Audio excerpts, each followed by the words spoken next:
Hello there. Producer Randall here. This episode was originally recorded after the Fathom event screening Forever Golden, a celebration of the Golden Girls, in September of 2021. With the passing of Betty White, we each wanted to add a few words on how we remembered her, recorded on what would have been her 100th birthday. Now, back to the show.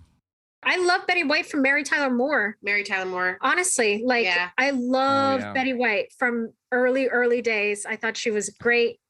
We used to watch Mary Tyler Moore as kids, and her on Mary Tyler Moore, her sassiness on that show was fantastic. Golden Girls growing up, which we obviously covered. And then even in her older years in The Proposal. Oh my God. I love that movie. And we watched it with our mom recently, and our mom was just like, this is a good movie. And she loves Betty White. She just loves the looks she gives. She's like, she doesn't like her.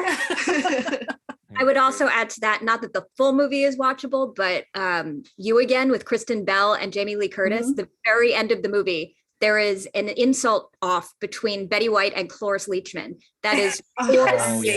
Yes. Classic. 2 stars, 2 wonderful stars. Yeah. I mean, Betty White, we honestly, this is the thing. When you're 99 years old, I saw this in one of those memes, and everybody thinks you were taking too soon.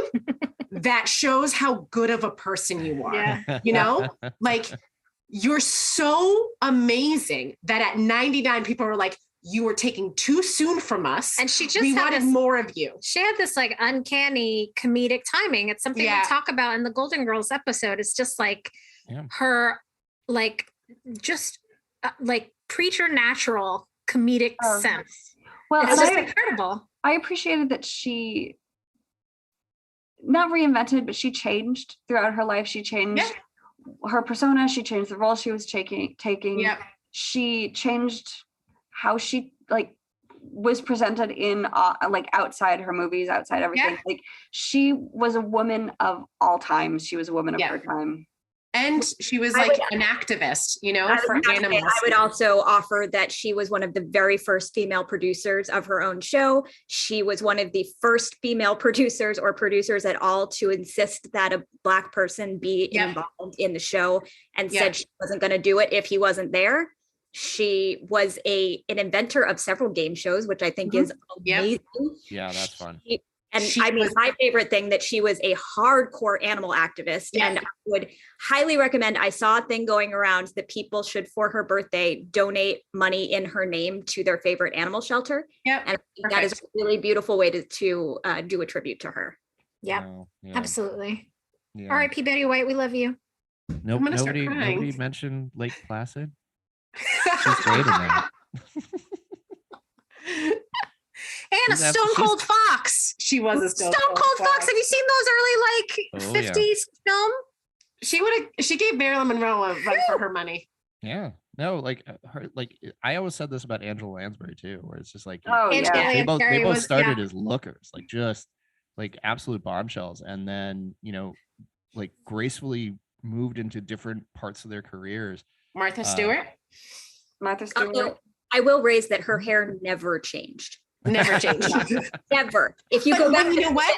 Her very first show was Life with Elizabeth in 50s, and if you go back and watch an episode of Life with Elizabeth, her hair is exactly the same. If you have a look that works for you, I'm just saying that was 50 years of the exact same hair. That is impressive. If I could figure out what to do with my hair and be secure in it for 50 years, I would do that.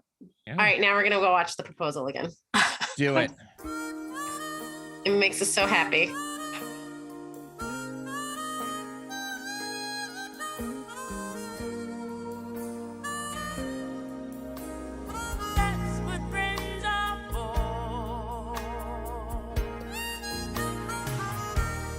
I remember going to this bar one time, and the guy, it was just starting to be fall. It was oh my God, it's jacket weather again. I'm so happy. I come in there and they have a seasonal pumpkin draft. And I was like, yeah, let me try that. And he's like, yeah, you're really going to like it. And he puts the beer down, and I'm about to grab it. And he goes, wait, takes it out of my hand, grabs a handful of what looks like dirt, throws it on top, and then hands it back to me. And he goes, here. And I was like, well, I don't want that now. You just threw dirt in my beer. He's like, no. It's pumpkin spice. And I'm like, no, that's dirt. I would like a new one. Because I see a twig. It's a cinnamon. It's just a fucking twig. It looked like dirt, and he just threw it in my beer like I had done something to offend him. And he's like, here, asshole, you drink dirt beer. Oh God. I don't know. I can't get over that the rimming thing. The rimming thing. Yeah. For me. I really Dayna was conspicuously silent and quietly pouting while we were talking about fall.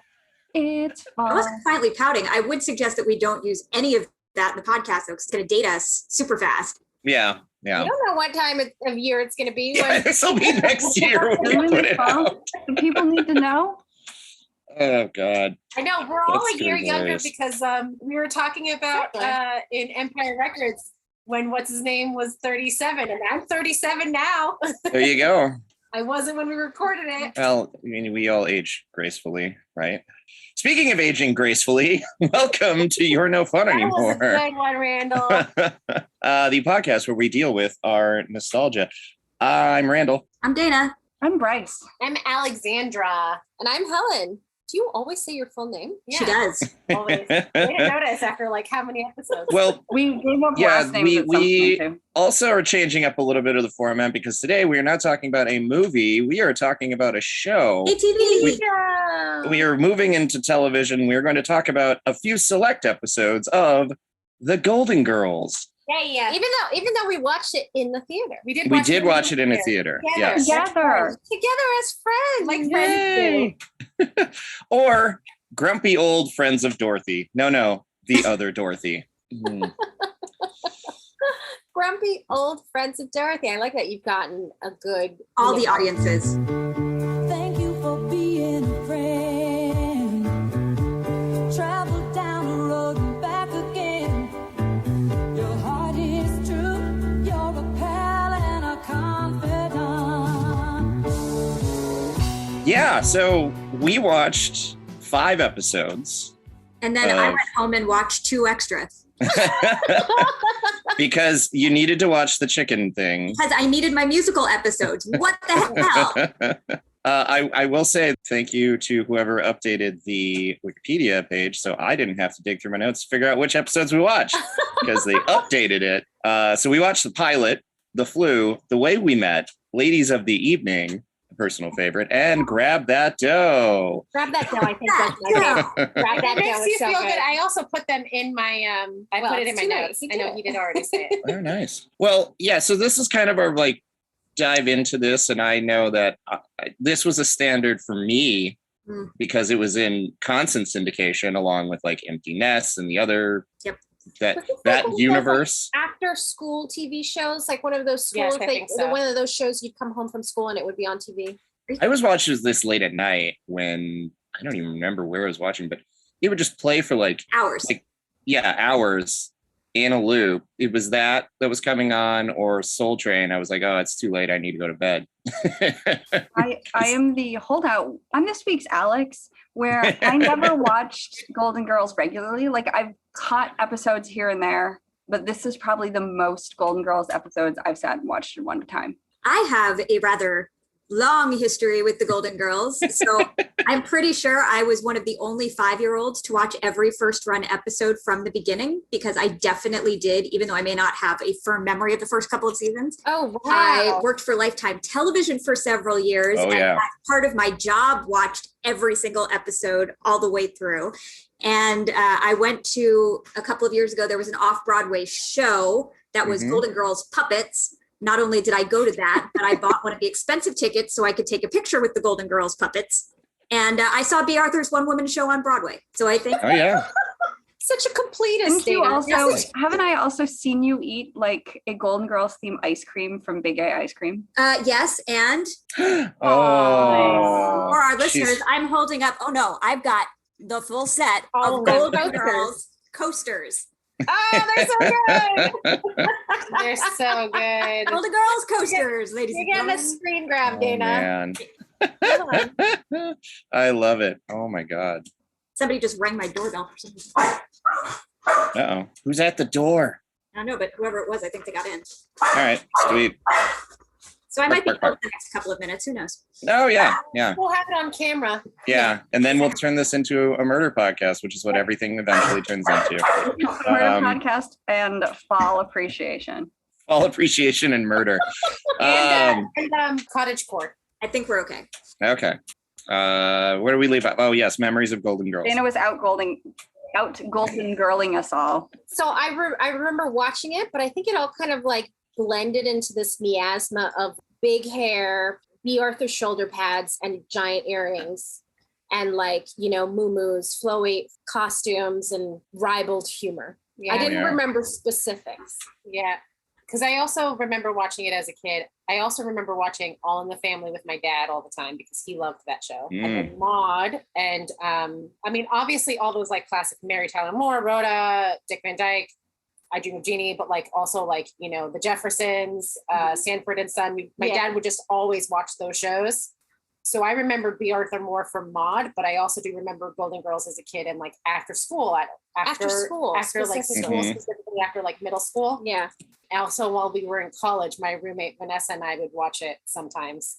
Because who doesn't love some Golden Girls on the occasion? Yeah, but I don't think I watched it since I was a kid. I hadn't watched it since like college. Yeah, it's on in like 7-hour chunks on the Hallmark Channel. I haven't had cable since I was like 25. Oh, they have. I think it's all on Hulu now. Sure. It is all on Hulu. That's how I was watching the extra episodes. With streaming, either everything is available in 7-hour blocks or nothing. Or nothing is. Yeah. And then you have to like, for certain episodes of like certain shows, especially like the 70s stuff, I have to like dig up old like digitized VHS tapes on YouTube, and it's I was saying that the other day that they've just like the 70s, 60s, and 70s are just gone. Yeah, like, it's really unfortunate. 80s is the start of time, which is a really big problem because in 10 years. The 80s will disappear, and I'm going to be very unhappy when that happens. This is what happens when any kind of media format is introduced. You lose. I think the statistic is you lose 60% of things that were on the previous medium. Yes. Right. Yeah. Which was something when I worked in repertory film, and film release was a constant source of screaming and complaining. Yeah, there's just things just disappear, and you have no recollection or ability to you have no ability to resurrect any of it outside of Fahrenheit or 51. You know how everybody memorizes one thing so they can retell it over and over again? I will handle the Golden Girls. Since you're going to handle all the Golden Girls, we should at least go back to the start. Since this did run for 7 years, we're just going to recap 1985 when this first came in. So the year 1985. Yep. Which didn't come up as like a catchphrase. It did. It was in the 4th episode. Okay. This was a weird selection of episodes just because of how like season 1 heavy it was. Yeah. Yeah. Which is, you know, I'm not hating it, but it is a little weird. It wasn't their finest. No, I think especially like the one with, you know, the Burt Reynolds cameo, of course, is those are from the later season. Burt Reynolds. Like the last 2 were classic episodes. Yeah. What was I saying? Oh yeah. So 1985. The year is 1985. The joint French and American expedition team led by Jean-Louis Michel and Robert Ballard finally did what dozens before them, including anyone from aristocratic families to billionaire oil tycoons and even the Disney company, couldn't do for decades. They finally confirmed the final resting place of the Titanic. Using the technology developed by Ballard and his team, dubbed the Argo Jason, this consisted of a remote deep sea probe, which this vehicle was tethered to a tiny robot that would take images and collect samples across the seafloor. What they had discovered is that if you scan the floor for debris, like a comet trail, you can trace it back to the original pieces of the hull. This was also used to discover the only 2 nuclear submarines to be lost at sea by the United States, which was the USS Thresher and the USS Scorpion. This discovery was so huge. I remember magazines about it, and I had that issue of National Geographic that had all the photos laid out on it and worldwide headlines, and it totally rekindles a fascination with this ill-fated voyage for a whole new generation, myself included, that would pay off in billions in a mere, 15 years? Tina Turner, who is now 41, is still in the midst of what Billboard had dubbed, quote, one of the greatest comebacks in music history. She solidifies her superstardom by charting yet again with We Don't Need Another Hero from the Beyond Thunderdome soundtrack. Nice. This would be her third top 10 single in just over 1 year. Also embarking on a 180-date tour that spanned from February to December. To give you an idea of how bonkers that is, Madonna's Virgin Tour happened this year as well. That had 40 dates. 180. She was there all year on tour. Most famously, she joined Mick Jagger on stage at Live Aid in a surprise walk-on. And during their supercharged duets, they sang, I think they did like a 3 or 4 song set. But during Only Rock and Roll, she shocked audiences. Like at that point, I think there was 1 billion viewers watching this whole concert. When Mick Jagger comes and tears away her skirt to reveal her famous legs in a one-piece bodice and nylons. So, you know, talking about her body was clearly falling apart. Yeah, right. So this, I mean, she looked amazing. If you go and watch the video, it's so good. Yeah. And like Jagger's up there, he's ripping his shirt off. They have like some psycho crazy energy on stage. Did they have a strut off? I bet they had a strut. Oh yeah, they're like in each other's faces. It's amazing. I loved it. Yeah, so I just find it really funny that, you know, 20 years later, everybody's freaking out about Janet on stage. Well, that was a boobie. Yeah, that was her boobies. I guess, you know, legs are different than boobies, according to the United States. Studio Ghibli is formed in Japan, and directors Isao Takahata and Hayao Miyazaki. Your grandparents are so mad at you right now. They really are. They really are. Takahata and Miyazaki, who are the famed directors, joined with producer Toshio Suzuki after the success of Nausicaa of the Valley Wind. Like their style is very jubilant. God damn it. Too many hard words. Jubilant and youthful whimsy combined with their quiet and age contemplative aesthetic. It becomes one of the largest independent animation studios in the world, and 5 of their films rank in the top 10 highest grossing anime feature films of all time coming out of Japan. Ron Howard would have a second smash hit, becoming like the go-to director, apparently, when he follows up last year's Splash, which is a really fun little romp, with Cocoon, a tale of elderly Floridian residents breaking and entering to use their neighbor's pool. It becomes a hit for him. He actually ended up replacing the original director, who was Rob Zemeckis, after he had some disagreements with the brass at 20th Century Fox while finishing Romancing the Stone. And they basically just said, no, we're not doing this, and brought in Ron Howard. He would do that later again in another sci-fi film. However, Zemeckis would prove them all wrong when Romancing the Stone became a massive hit. And then this year's highest grossing film was Back to the Future. So there you go. What do they know? And finally, the city of Fort Lauderdale, having been the spring break destination for college kids since the Depression, but really became the debaucherous hedonistic festival that everybody knew it to be during the 60s and 70s after the film Where the Boys Are, had reached a breaking point when over 350,000 people rained drunken destruction for nearly 9 straight weeks upon the city like a cheap beer-fueled locust swarm, creating enough waste in a 2-mile stretch of the beach with cigarette butts, empties, flyers, etc., to fill 6 garbage trucks.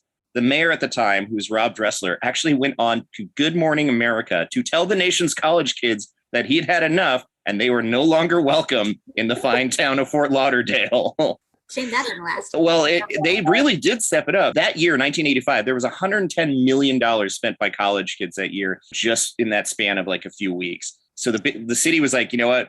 We take your money, go kickstand. We don't want you here. They banned MTV from setting up any of their stages for spring break coverage. They filed dozens of new ordinances, such as bans on overnight parking, no open containers, no outdoor drinking establishment, like just tons and tons of shit. Made 2,500 arrests to basically crack down on this, to send all these college ne'er-do-wells back to their homes. And speaking of old Floridians yelling at kids to get off their lawns. Is that a second one? That's a second one. Well, I mean, it kind of brings it in here because the show premieres on Saturday and it dominates for basically 7 straight years. It doesn't ever leave the Saturday slot.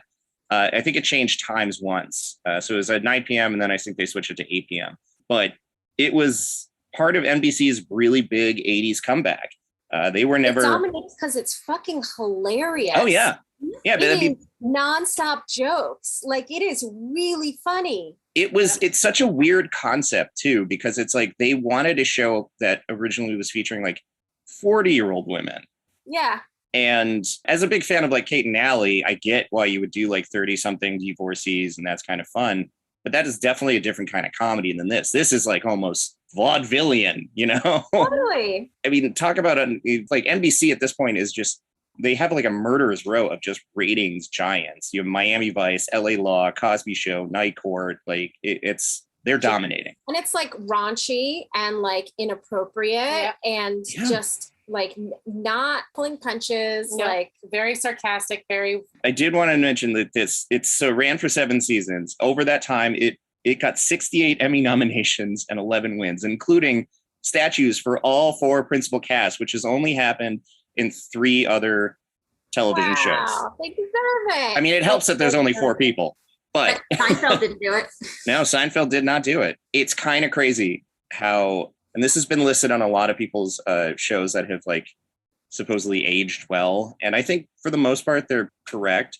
They were not afraid to really deal with, I wouldn't exactly call it racy subject, but just like very sexually open women. And where do you see also, first of all, 4 women taking on an entire primetime slot. 4 women who are senior of an age that would normally be completely discounted as leads, as romantic leads, as comedic leads, like as any kind of like power, you know, that you would give to any kind of character, any kind of like authority or agency, they would be discounted from that. And normally, I would say this show definitely passes the Bechdel test. Oh, yeah.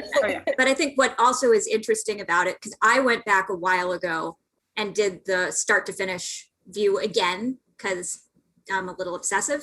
And especially in the first couple of seasons, they hit on some actually really forward thinking, super serious topics. Yeah.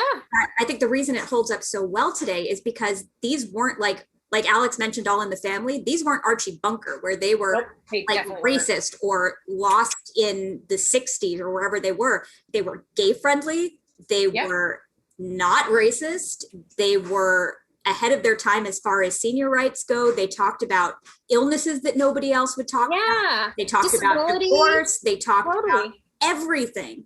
Yeah. And they did it so well and so flippantly that I don't know about anybody else, but it certainly sunk into my little 5-year-old. Yeah, totally. Mm-hmm.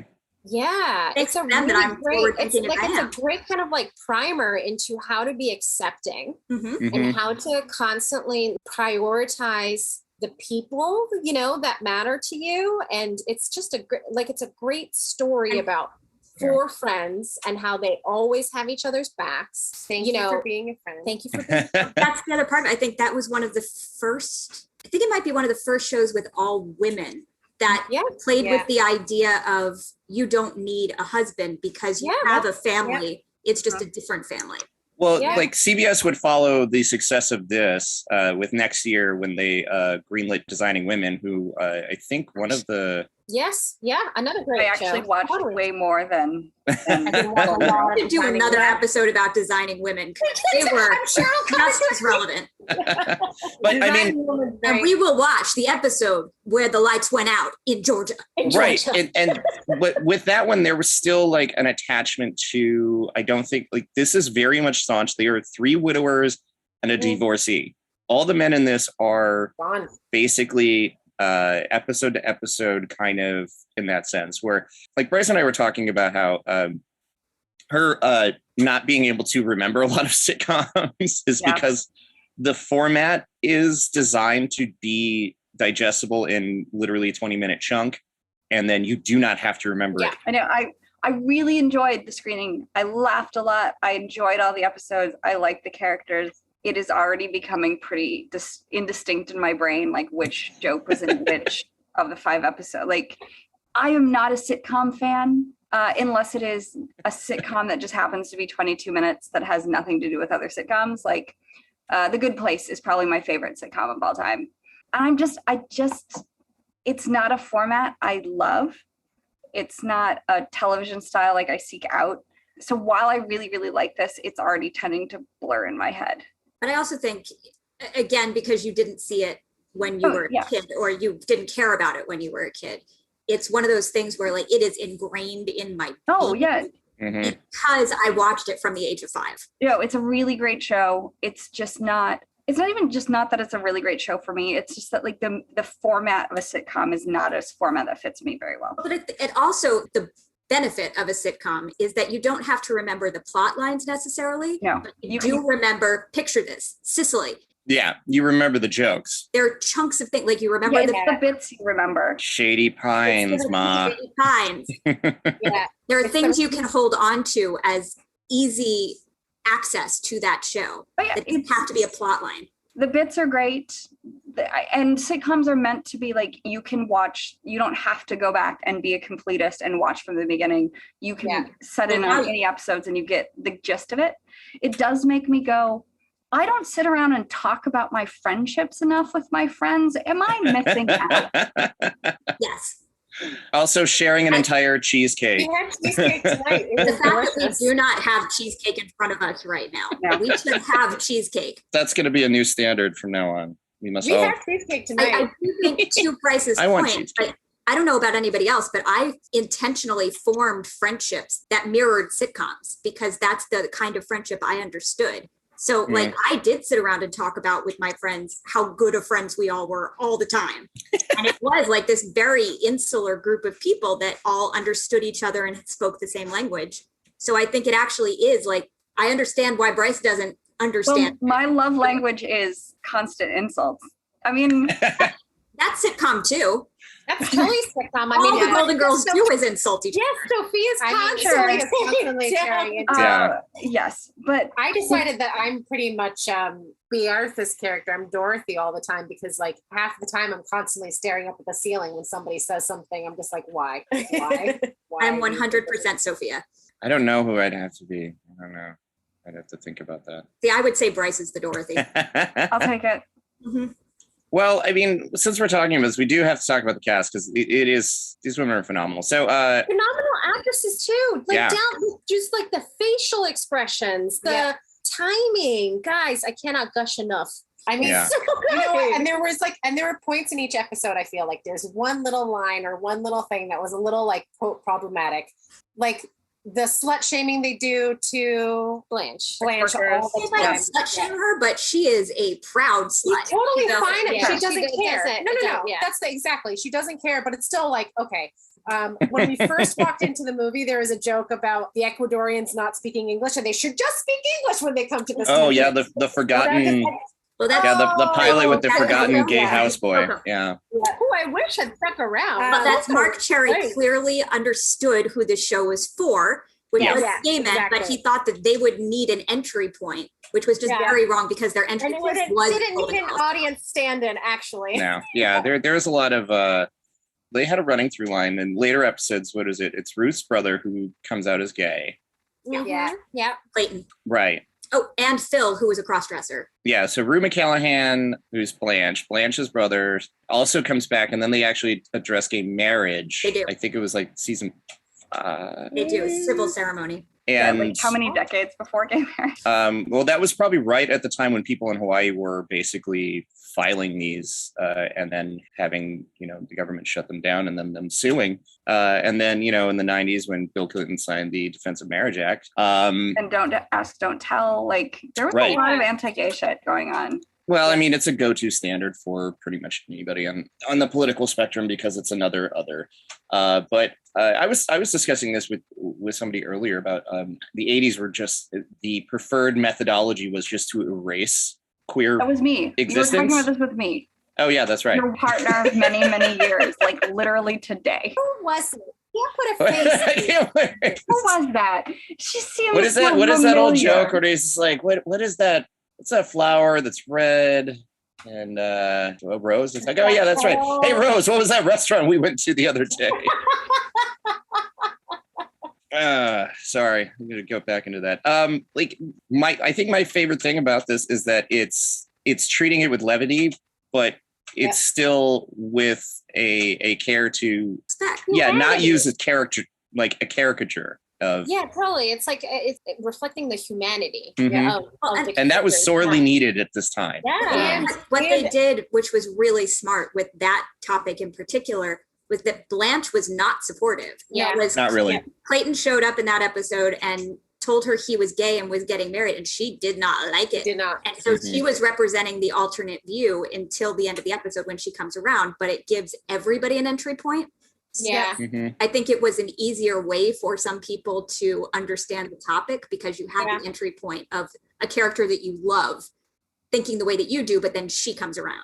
To bring designing women back into the fold, do you all remember a similar episode where they talk about the Confederate flag? Yes. Yeah, that was a big episode. Also an amazing episode where there's an entry point for anyone, but it really makes the point so good. Yeah. Was there also, I feel like there was also a HIV/AIDS episode of Golden Girls. That was Rose got a blood transfusion. Guys, this is so sad that I can do this. Rose got a blood transfusion at the hospital. That's sad. It's wonderful. She got a call from the hospital because she had gotten a blood transfusion before they were screening for HIV and was told that she might have it. So it was a safe way to address the topic. Sure. Right. And they did address it for an entire episode, but of course she didn't have it and she didn't get it through the normal ways they could address it. Yeah. And the four principal casts of this, B. Arthur, who had actually worked with the show creator before, because I'm pretty sure Susan Harris is the creator of the show. She did soap before this for, it was like 5 years almost. Really wonderful kind of precursor to that meta humor. I want to talk about groundbreaking. Everybody go back and watch soap. Yeah. And so that was back in the 70s. She had worked with B. Arthur before. Did she write on Maude? Yeah, she wrote 4 episodes of Maude and originally wanted her to, to bring her onto the show. And B. Arthur didn't want to do it. She was like the long-standing holdout. The first one on board was Estelle Getty, and she came straight from Broadway and was like, yeah, let's do it. And she's only a year younger than B. Arthur. Youngest cast member. Youngest cast member on the show. No. Youngest is Ruma. Yeah, she was born in 33. Everybody else is like 22. My Betty White fact is that Betty White is in fact older than sliced bread. Yep. And mass-produced sliced bread. So it's the greatest thing since Betty White. Yeah, I always loved this. So when they brought on Ruma and Betty, they both read for Blanche. I remember Betty White from Mary Tyler Moore. Right. Yep.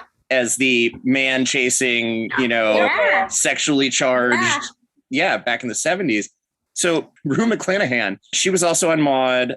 She played Vivian Cavender, who marries the next door neighbor. And so she had already kind of played the, they both had these types. And so they did a switch. And I think that was brilliant. They both played. I mean, I remember Betty White on Mary Tyler Moore, and I remember how scandalous she was on that show. Scandalous for the time. And so the fact that she can play someone so sweet and loving, she's a great actress. She's a great actress. It just shows to you. Yeah, she's a great comedian. She's a great, how great of an actor she is. She knows what she's doing. She infused so much personality. Yep. But I just watched a Betty White documentary a couple of weeks ago. She was the OG. She's the first woman producer in television. She is badass. And there is a reason that everybody loves her at 100 years old and it's never stopped. And it is because Betty White is the OG awesome badass. Yes, GOT, greatest of all time, Betty White. From Golden Girls, from Mary Tyler Moore. Even her own show, her own show. Yeah, she had her own show. Life with Elizabeth. That was her first show. Well, she had a variety show, way back in the day. Garland did, right? Yeah. And I remember, I can't remember the anecdote, but she had a Black musician on the show, and the producer's like, "You can't book him anymore." So she just booked him more. Middle fingers up in the air. Yep. Yeah, I really do like how it uses all of their available talents, because everybody here has done Broadway, has done stage, and that really shows in the way that they work with the audience. And it's definitely a live audience. So because you're seeing, and B. Arthur is the master of waiting for the reaction, the long wait before you jump in. And her timing is absolutely impeccable. Yeah. Incredible. And the way that she, everybody kind of plays in this space that any normal sense of a sitcom, I don't think would have sold as much if you didn't have these kind of powerhouse performers. Yeah, totally. From the pilot, it's not like they grew into it. It's not like, you know, developed this rapport after like 3 seasons or something. From that pilot episode, they are reacting to each other. They are playing off of each other at the height. Like, it just got better. It started at a 10 and it just got better through the seasons. I would say like the pilot, the writing isn't the best, and that does take a while to catch up to the performances. But from the very first episode, you have every single character. Rose is maybe a little bit too smart in the first couple of episodes. That's like, true. Yes. She does get reeled up. She suffers from the being a little smart though. I felt bad when they dumped her down. She's a little too smart, and Blanche is a little too innocent in the first episode. But they get their feet under them real quick. So it really is like from that first episode, the characterizations are what they are 7 years later, because those women were so good at knowing who they were and what their characters were. Totally. Like they seemed like they had been playing those characters for 60 years, like how old they are, you know, like it seemed like they embodied those characters so perfect. Well, and that's another thing that I personally really enjoyed, being in a room with other people watching this. Yeah. Because normally when you're watching television, you don't get that experience of, you know, being with the live audience.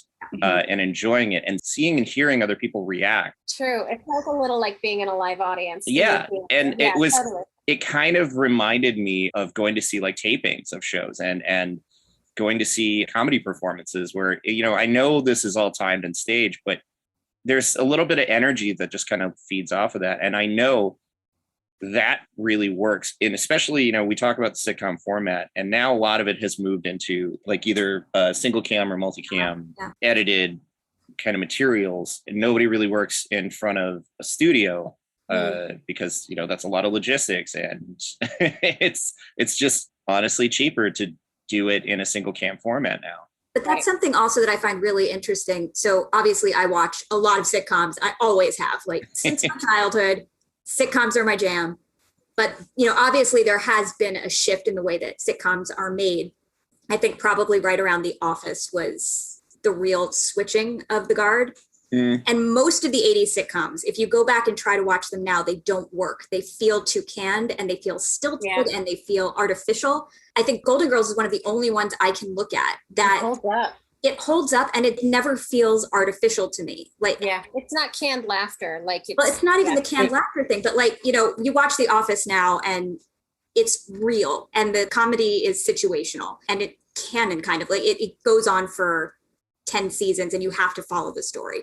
The Golden Girls, even though it's like Bryce was saying, you can take any episode out and watch it in whatever order you want. It feels as modern in the way that the story is told, I think, as the shows from today. Yeah. Yeah. And there's so much written about the show. And it's one of my favorite things is that, you know, when actors get to, you know, they're helping to create a character. I mean, that's definitely like straight out of stage. That's like, I'm working on this and this doesn't fit. And especially around the later seasons when they start doing a little bit more, I would call it serious work, but like more like substantive episodes. Like I remember those more than I do the kind of throwaway stuff from like the first season and even the second season. I was just like, you know, whatever. And like you said, like it's meant to be interchangeable, but you know, now in modern day sensibilities, when you could stream literally, you know, you could binge the whole thing. It makes it really uncomfortable and awkward to watch when they reuse stuff. And there are certain sitcoms that use you know, they basically just lift an old script and kind of gloss it up a little bit and then redo it because they're like, you know, this one worked before and everybody's forgotten about it now. So because there was no home video. Aaron Sorkin is the worst at this. Oh my God. Yeah. I have so many problems with Aaron Sorkin. I mean, West Wing is still one of my favorite shows ever, but he'll just lift lines and phrases and whole like things and drop them into other shows or other plays. He plagiarizes himself so much. Yeah, I've never seen another author who is so really in love with the things he wrote. Like just he thinks he's the funniest, cleverest man. I did want to mention, so like, you know, the one thing that does date this thing is the costumes. Oh, yeah. I love the costumes. I want to dress like Dorothy. Those bitches were comfy.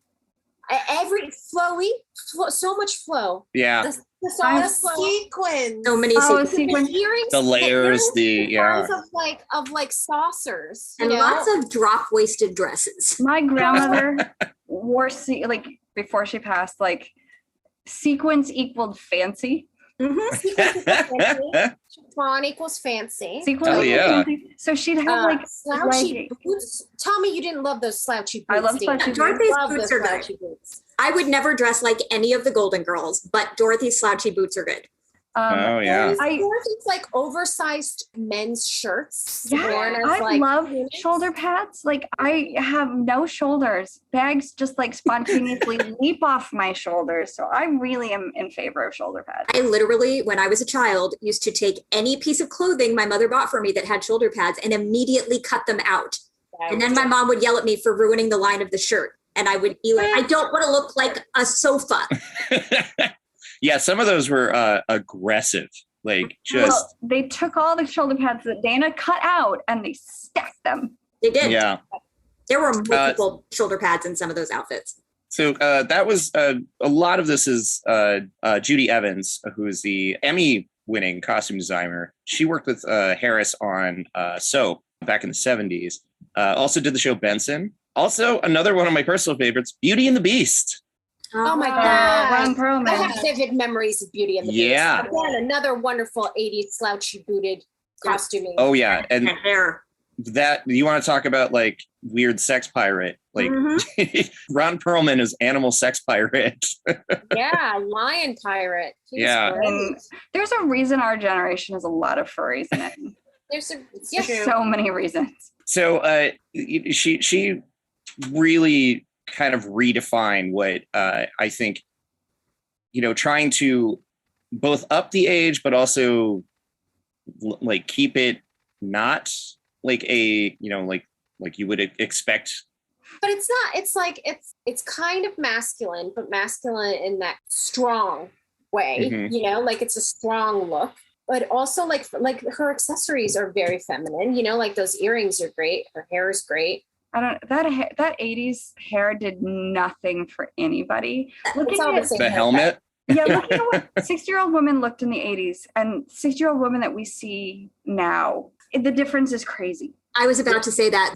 I think the fun fact that I found before we went to the movie is that J-Lo is only a year or two younger than Rue McClanahan was at the start of that show. And you think about how old they all seemed. Oh, fuck, Dayna. Okay, we're going to get to it at some point, but we have to recast Golden Girls, right? J-Lo as Rue McClanahan would be incredible. I can see that. We'll get to that at the end. We'll get to that. We'll get there.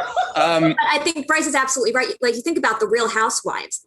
The Real Housewives are the same age as the Golden Girls at the start of that series. The difference between 60s in the 80s and 60s now. It's like 60-year-olds having their own brand of fashion, not 60-year-olds trying to look like 20-year-olds. A lot of these are a lot of the stuff that they've put in that's custom stuff. Like there is no off the rack equivalent of what was going on that show, which is what I think makes it so amazingly iconic when you're kind of going through it. Like, yeah, there's a couple things that, you know, sweaters and like, there's that one with that giant, weird, baggy ass sweater that like sweater coat thing. Yeah. I want that sweater coat so bad. Just get a Snuggie. It's the same thing. I don't know if I can get on board with your fashion thing here, Helen. Like everybody had a different kind of vibe. Yeah. Like, and it kind of comes through where like, there's the comfiness that you get out of B. Arthur's, you know, it's a very staturely, it's a lot of all the blazers. Yeah, no one had a way. Yeah. Lots of blazers, lots of collars. So many blazers. Nobody cared how many crunches they did before going on set. Nope, exactly.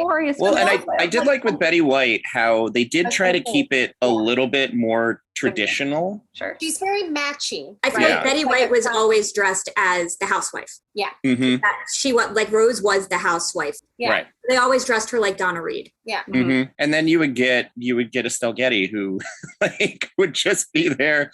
It's pure comfort at that point. And it's just like, I don't care. This is comfy. Coat. Totally. A house coat. Absolutely. Which my grandma wore. Estelle Getty was my grandma, Eleni. She actually looked. She looked like Estelle Getty. She had like the iron gray hair in that 80s blow out. And she wore a house coat every day. Different kinds of house coats. There was a blue and white. Wait, there's multiple house coats? There's multiple house coats. Wow. Look at the house. I mean, we call them robes, but they're right behind you on the shelf behind your head. Oh, yeah. But I only have one of those. That's true. But do they zip up the front? Because that's the important thing about the house coat. You don't have to belt it. It just zips up the front. Now, these are more She roby. only wore those at night. She only wore those when they did the late night cheesecake scenes. Otherwise, she was in the belted dresses with the little Peter Pan collar. Mm-hmm. Yeah. And I did like how they had to like age up her makeup to basically age down everybody else. Yeah. I did like how even in the 5 episodes we saw, there was some repeat clothes. Like their robes were their robes. They wore them over. One of the things, even as a kid, bothered me is that you were supposed to have a show about struggling people, and every week they had different clothes and nobody ever repeated the same outfit. Yeah, that's where shows like Roseanne came in, where they changed the conversation to this is what people actually look like. Right. Yeah. Which I also watched. Oh, I'm glad you watched. I'm just trying to establish my sitcom cred because I don't have that much. It's like, I'm normal. I'm watching normal. I know stuff. I'm not normal. I'm the not normal one. I'm the one that watched the Golden Girls when I was 5 years old. That is not normal.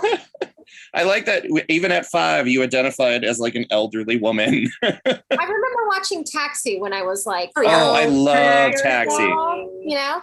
I love Taxi. I don't think it was that I identified with the Golden Girls necessarily. I identified with sitcom writing. Like I speak like a sitcom to this day. Yeah, you absolutely do. So that's what I identified with, was the rhythm and the joke. And that's the language that I speak and always has been. Well, seeing in that transition too, where like this started out in mid 80s and then crossed the bridge into the 90s. And that was a tough transition for a lot of shows. Like it was very hard to do it. And I think there was a spinoff. I think it only ran for 1 season. B. Arthur was not involved in it other than like a cameo. But Don Cheadle was. Yeah. And it was basically this, but a hotel.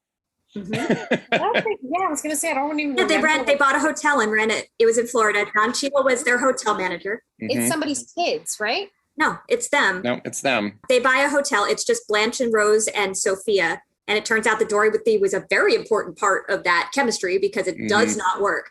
But then they added Don Cheadle. They did try to address racism hardcore on that show in the season that they had. But it was never, it didn't work without the straight man. Like Dorothy had to be there and it just didn't work without her.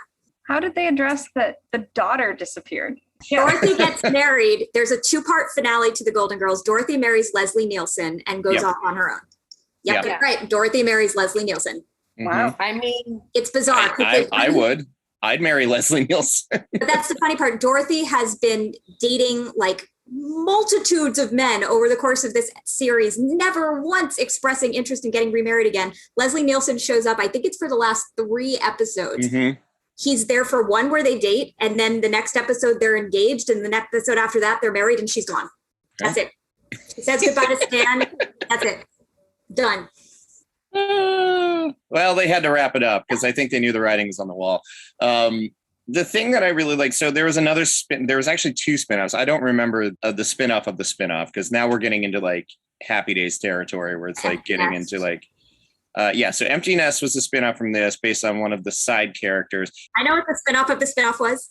Was it Nurses? It was Nurses. Yeah. I barely remember that. Nurses at Laverne. But my favorite part about this is the first time that I was aware of the technique, and I know they've done it before, but the sneaking in the secret pilot to a show in an already established pilot. I always hated those episodes. Yeah. Oh my God. I remember this show specifically where that happened. And I was like, what am I?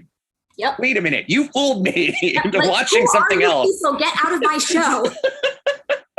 Of course, I watched Empty Nest for the entire run too. I watched Empty Nest, definitely. I've never heard of Oh, that had the Azuzu guy in it, right? David Leisure. David Leisure, yeah. Or Azuzu. Oh, that guy. My entire childhood was television, Bryce. All of it. I played outside with friends. My friends were the people in the television. I was an extrovert from like friggin' day one, Dayna. I played with friends. Get me out of here. I need to be out in the world. The people in the TV didn't require me making small talk. The people in the TV understood me. Yeah. I was perfectly happy with the people in the TV. And then when I did come up, like, you guys are coming home from school watching Golden Girls. I was watching Hey Dude. You come home from Hey school, Dude on Nickelodeon. You make yourself a snack. You make yourself a snack. You would watch the block of Saved by the Bell that was on as soon as you got home. And then when Saved by the Bell was over, Golden Girls would start. I had after school activities because I was overscheduled. Oh. There is always time for the Golden Girls. Always time for Golden Girls. Always time for Saved by the Bell. Always time. I can name any episode of Saved by the Bell within 5 seconds of it being turned on. Same with Quantum Leap. We're just gonna, but we can't revisit that. That we can't. That does not. No, that's some serious garbage fire right there. Saved by the Bell or Quantum Leap. Saved by. Oh no, I love Quantum Leap. Quantum Leap's great. Quantum Leap stands up. Quantum Leap is the next sci-fi series we're gonna watch once we finish our Star Trek rewatch. Oh Jesus! I'm looking forward to it. Which kind of makes sense since Scott Bakula wasn't one of the Star Trek. Yeah, he was in Enterprise. So I was just gonna say, oh well, at least you didn't do the route that one of my friends had gone from watching Star Trek and then going into Babylon 5. And I'm like, that's a hole you don't want to go down, sir. No. As somebody who suffered through that show, I would do Stargate before I do Babylon 5. Oh, which one? Which of the 50 Stargates? No, see? Pulling us back out of the rabbit hole. Yes, no, back. I would like to discuss my one really big problem with the 5 episodes that they chose. Yeah. Okay. Which you guys have all heard. Why would you put together an entire night of Golden Girls and not include one of the musical episodes? That's pretty rough. I don't know if it's a rights issue or if it was. I'm guessing they just had a DVD and they just picked episodes out of it and played them. I think they just didn't pick the right episodes. That was the question that I had. It was like, whose job at Fathom Events? Yeah. Was it to sit there and go, I'm curating this, or was it not? Was it just like grab it, like you said, Dayna? Because I would like to be able to sit down and curate something like this. Really? There was a method to it. Like, I understand why they picked the pilot. You have to have the pilot. Why they picked the When We First Met, because that was obviously the origin story. So I get why they picked it. Not that it was. But that one's pretty, like, honestly. This is a fan event. Nobody cares about the origin story. But the fan event, the people that went to that are people that know the Golden Girls. Right.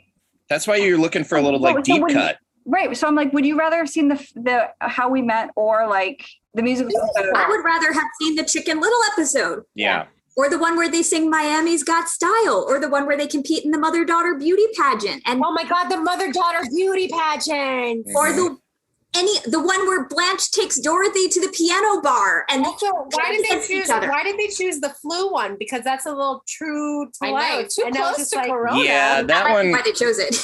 Yeah, that one to me was the weakest out of. That was the weakest link. Yeah. Out of it, there are so many great like Blanche moments of, eat trash and die kind of moments that you could have had in this show. And they did include, the very famous, in the jail, and it was like, quiet, you trash. I will say I just remembered why they picked the When We Met episode. It's because of the Great Herring War. Yeah. That is the most famous St. Olaf story of all time because it is still freaking hilarious. Yeah. And you can tell that they are genuinely cracking up during it. Oh yeah. Mm-hmm. Like that's them actually laughing like genuinely at the absurdity of it, but then working it into the performance. Yeah. Like actually using that energy to like make it even better. I suspect with the flu episode, they picked that because I think it's the first Picture at Sicily story that Sophia does. Oh, maybe. About the pesto. That I'm pretty sure that's why they did those two, is because that might be it. Like those are really famous moments. Yeah. And also Estelle, Sophia at the end, which is like, look at my date. Yeah. That's amazing.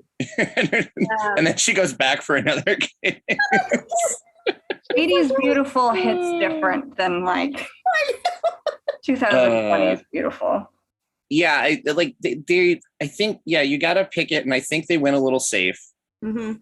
The Grab That Dough one was the one that I think was the deep cut that they were going with. Grab That Dough was my favorite. Yeah, that one's just a blast because of it's absurd. It's absolutely it's bonkers.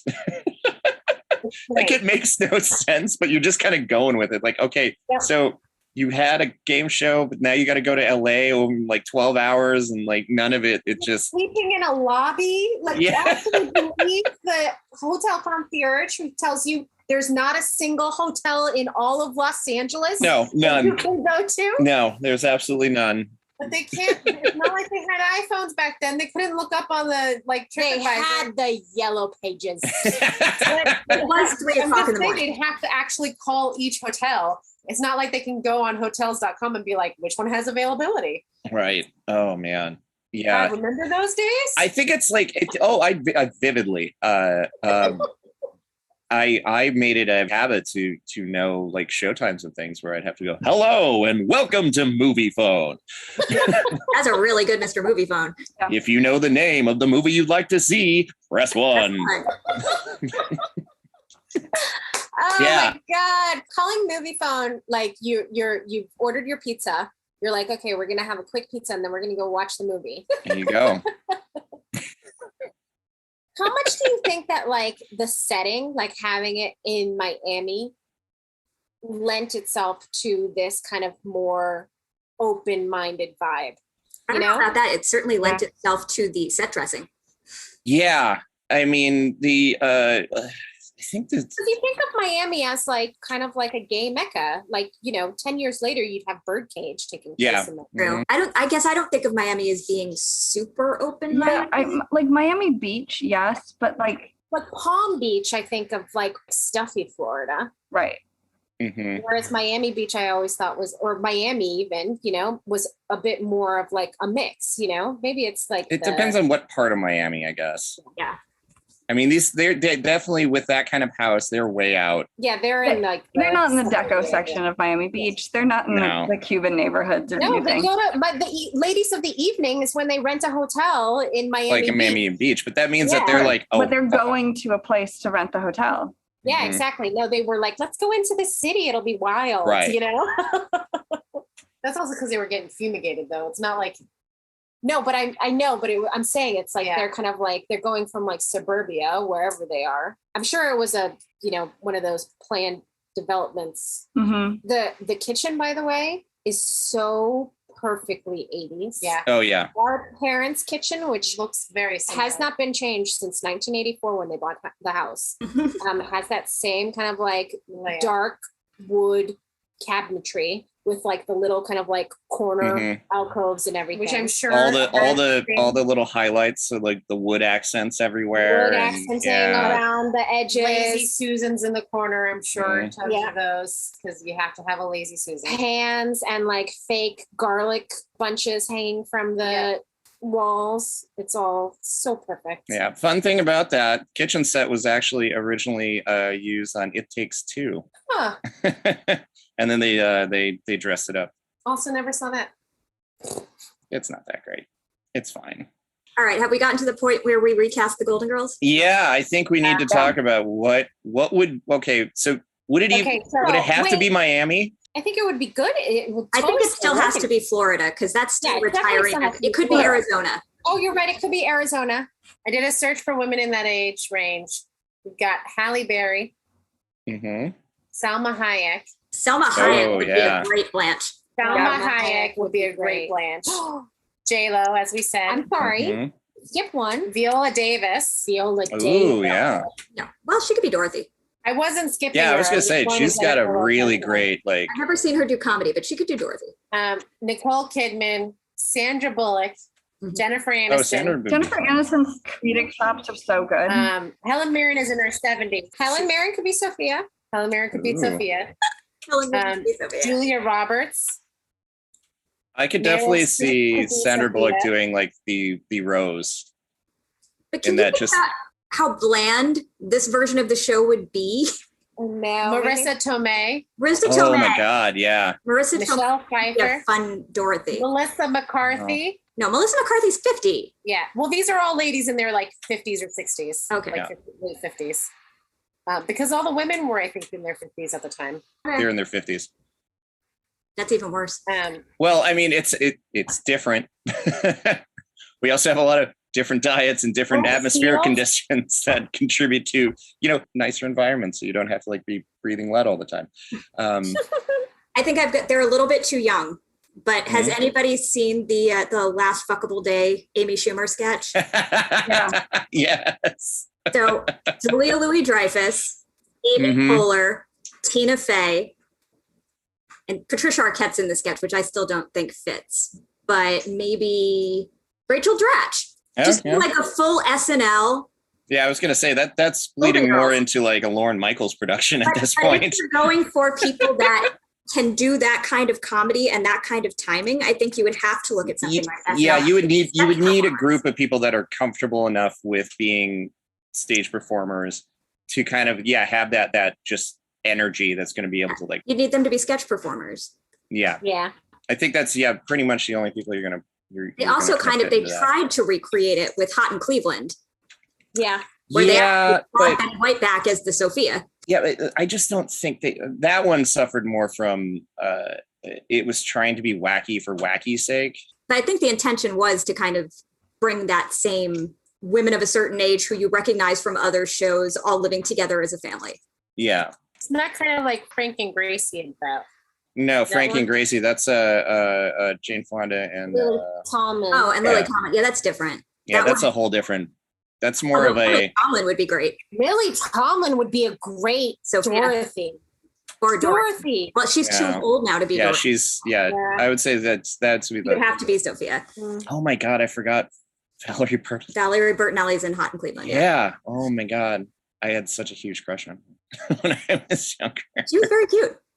She's adorable. But I think it would be the hardest part is just trying to find 4 people who work together as well. That's the biggest problem of trying to do a reboot and then shoving the A-listers in. True.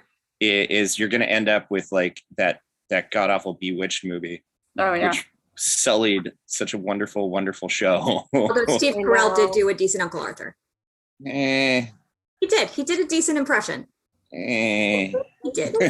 I'm not saying it was a good movie. It was not, but he did a decent Uncle Arthur. I don't even remember if I watched that movie. You shouldn't. And honestly, there is no way to replace Paul Lynde. There really isn't. No. Even though he was doing a very loving tribute, it just can't. Although if you ever have seen Ben De La Creme's Snatch Game performance in Drag Race All-Stars Season 3, he could do Paul Lynde. Hardcore. He does Paul Lynde in the All-Star Snatch Game, and it is spot on. There's no way to even replace Elizabeth Montgomery, she's just. Yeah, Nicole Kidman was no Elizabeth Montgomery. No. But I'm glad we got out of that glut, because I'm waiting for that. Because remember in the 90s when they just decided to take all the TV properties and make movies out of them? The Brady Bunch movie. I don't know if anybody noticed. The Brady Bunch movie is great. We don't talk I love the Brady Bunch movie. I really like the Brady Bunch movie. I thought it was really funny. I would point out that when I turned on my Hulu this evening, the first thing that popped up was the Wonder Years remake that I had no idea was happening. That's been in the works for a while. That was but I'm not okay with it. Oh, really? Aww. I'm looking forard to it. I think Wonder Years was Fred Savage was my boyfriend. I know. That's right. But while the rest of us were pining after James Spader and David Bowie. Fred Savage, if you are listening, I was devoted to you. I was devoted until 90210 came along, and then I changed my mind. But I was okay. Actual sex symbols. Dayna was like, no, I'll take the adolescent boy. I was an adolescent girl. I was she was the only one who was. It was age appropriate. All of you guys were trying. Fred Savage was age appropriate. Damn it! I was Fred Savage when he was in Boy Meets World. I was gonna say I'll take the My Buddy doll, but I didn't want to be Ben Savage was weird looking. Ben? Sorry, Ben. I don't mean to judge. Alex was saying she liked Ben Savage in Boy Meets World. Oh, that show's weird. I don't know. I loved that show. What is the deal with how does the teacher just keep showing up? He lives next door to them. Mr. Feeney? Yeah, he lives next door. Mr. Feeney's there next Finally, door. something I can speak on with.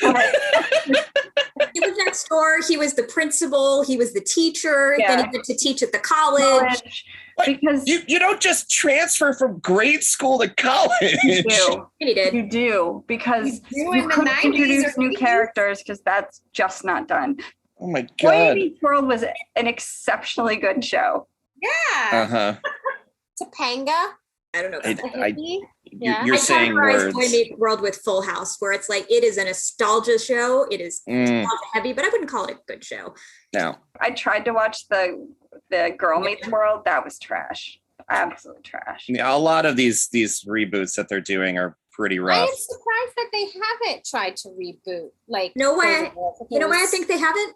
Because Golden Girls, the real version, is still in the lexicon. Yeah. Yeah. Like you It's- can't remake something that we're still watching regularly. And it still works Yeah. like today. You know, it's not something that needs to be rebooted because the original version still holds up, you know? Yeah. And people have such a strong, I mean, when we were in that movie theater, the second time the theme song came on, Oh yeah. people were Singing singing it. along. And by And it the end wasn't of just it, us. Yeah. And by Can- people, you mean you two, right? yes. Oh no, that I was was thinking, by the end of it, by the last episode, Everybody that was- was everybody. Yeah. Everybody was singing along. I have. That was, by the way, written by Andrew Gold. Right? have you ever heard the full song? No. Yeah. It is terrible. It's very different. It's very different. I have a very strange job, and because of my very strange job, I now have a kazoo version of that opening that one of my team has like filmed for me. When we get to the end of the episode, I am singing us out with that theme song. There we go. Yay. But I want to mention, so the Andrew Gold, who I knew from Wax, which was the guy from 10cc and Andrew Gold. Yeah, so he had written the song back in like 78.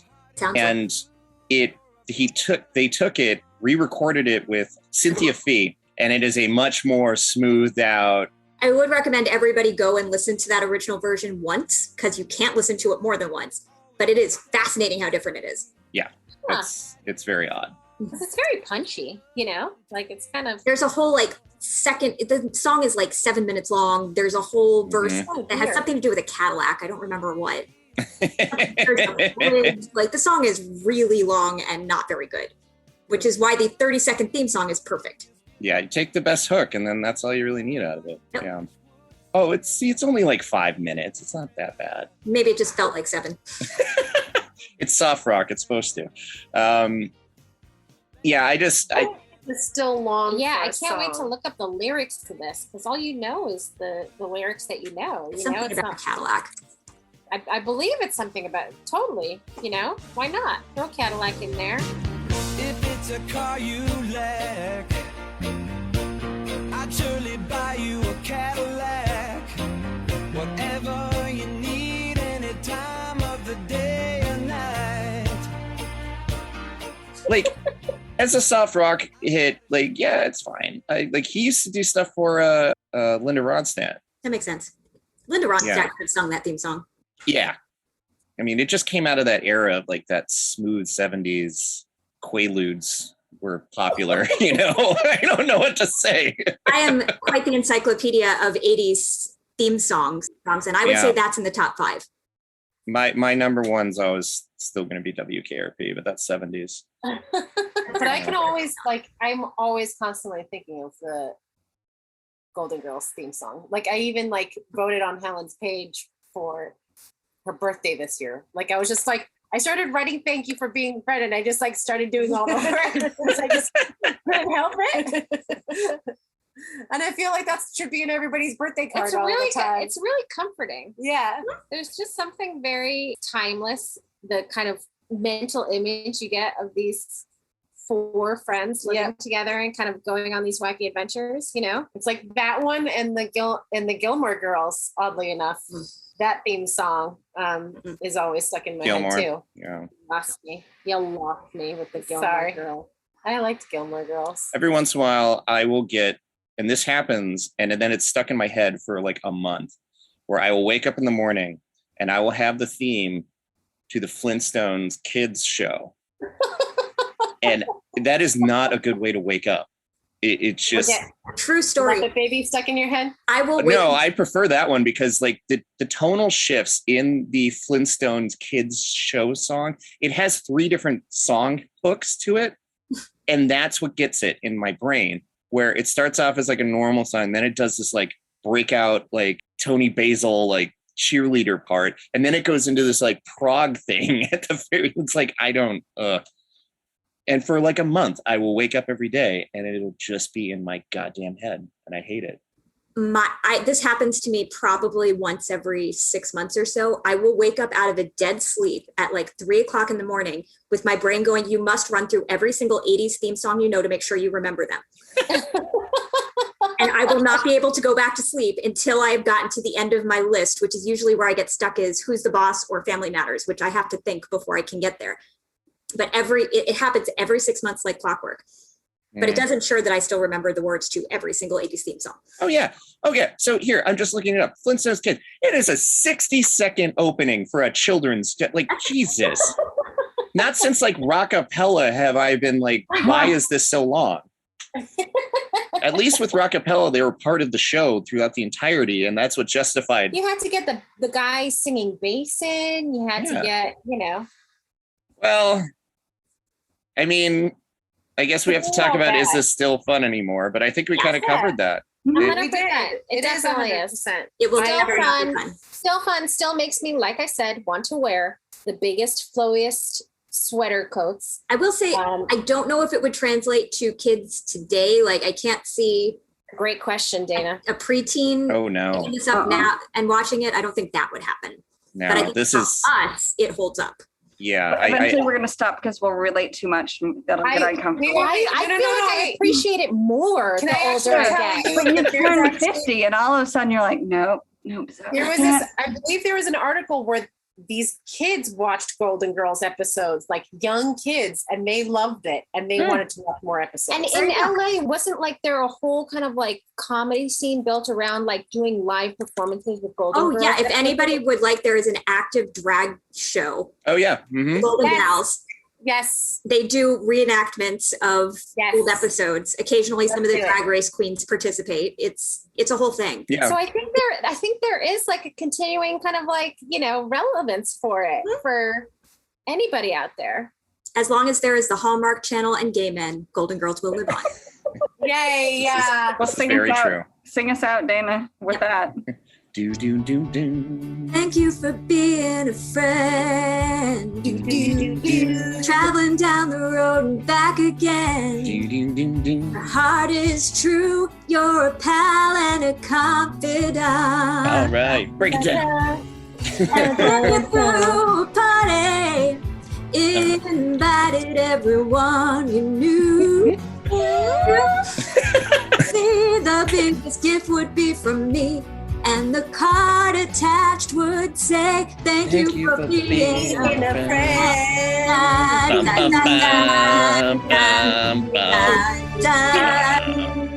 Yay! Let's all move to Florida. Yeah, no, let's not. No, that's fine. That's time. Blue sky sunshine.